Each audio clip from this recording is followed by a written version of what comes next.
Spell for Lesson 12, Talismans and Amulets.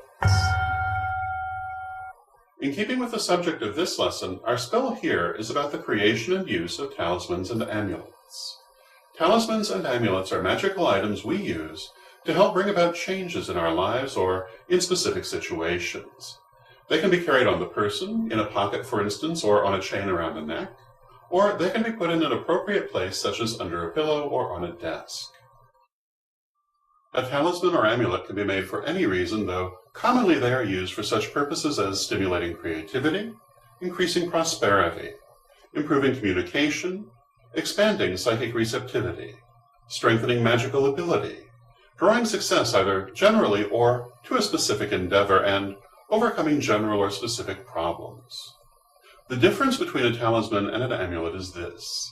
A talisman is a natural object such as a stone that is used in its natural state or with minor augmentation, and an amulet is a specifically created object made just for the purpose that it will be used for.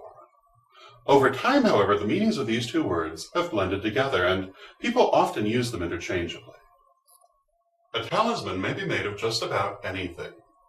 Found stones and other lucky objects are often used for talismans. Perhaps the best known talisman of this sort is the four-leafed clover, which, because of its scarcity, is taken as an omen of and a talisman for good luck. A found penny, picked up for good luck, is another well-known and enduring example of a simple talisman. But a talisman need not necessarily be a found object. Many people purchase tumbled polished gemstones and carry them in a pocket or a small pouch. These too are talismans believed to impart the qualities of the specific stone to the user. An amulet, on the other hand, is something we make. A stone carried in a pouch is a talisman. A stone, set as a ring, or augmented by a magical symbol, is an amulet. Like a talisman, an amulet can also be made of almost anything and can range from the very simple to the extremely complex. An example of a very simple amulet is a magical symbol, such as the Egyptian ankh, drawn on a piece of paper and worn or carried. This would impart the qualities of the ankh, life and vitality, to the user of the amulet. Pair the paper with a complementary stone, such as a carnelian, and put them in a small bag, and you have a more complex amulet.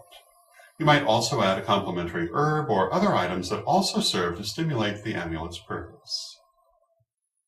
Long lists of items and their correspondences exist that can help us in selecting what to use when making amulets.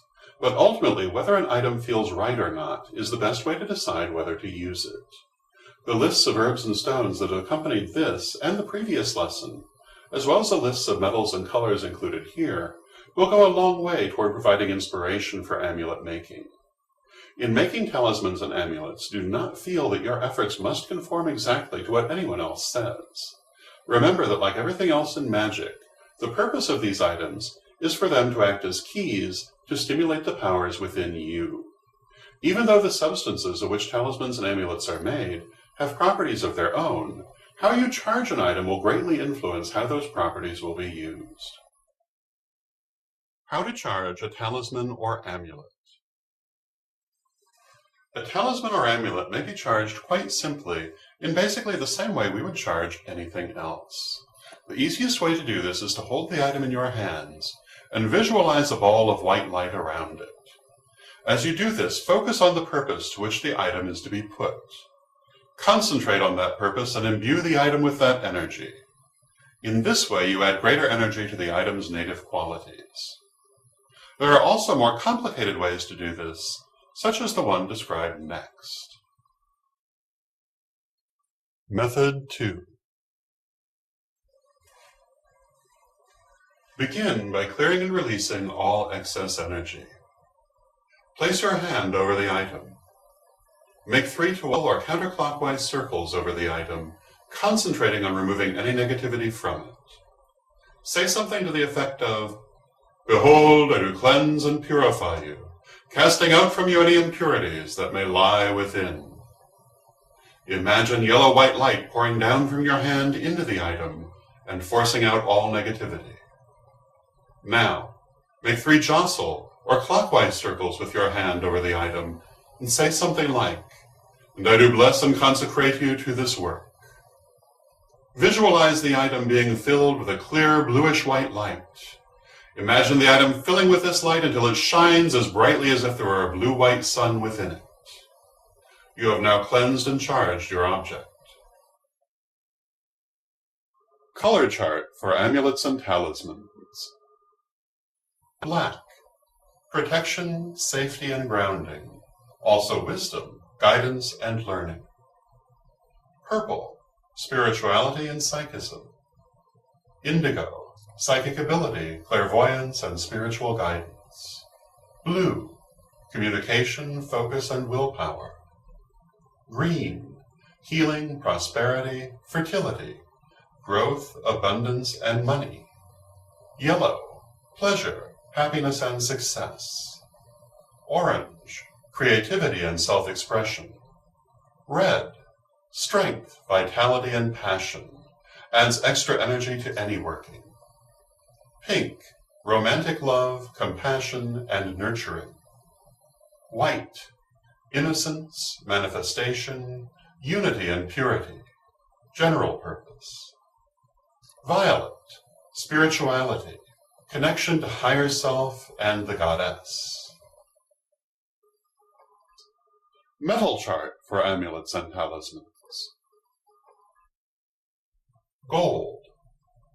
Gold is sacred to the sun, that is, the god generally, and especially in his form as the lover or consort of the goddess. Gold is used for physical success, fame, and personal achievement. Silver.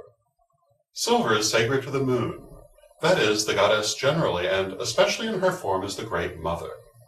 Silver is used for psychic opening, clairvoyance, and all manner of magical work. Mercury. Mercury is sacred to Mercury, that is, the god in his form as the sorcerer.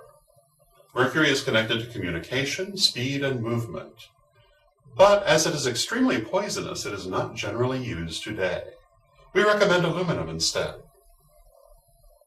Copper. Copper is sacred to Venus, that is, the goddess in her form as the maiden. Copper is connected to prosperity, fertility, and growth. It is also considered the metal most conductive to psychic energy, and therefore it is often used in the construction of magical tools. Iron. Iron is sacred to Mars, that is, the god in his form as the hero. Iron is connected to strength, protection, and endurance. Tin. Tin is sacred to Jupiter, that is, the god in his form as the king. Tin is connected to expansion, joviality, and openness. Lead. Lead is sacred to Saturn, that is, the goddess in her form as the crone. Lead is connected to grounding, shielding, and protection. However, like Mercury, it is extremely poisonous and so should not be used. We recommend pewter instead.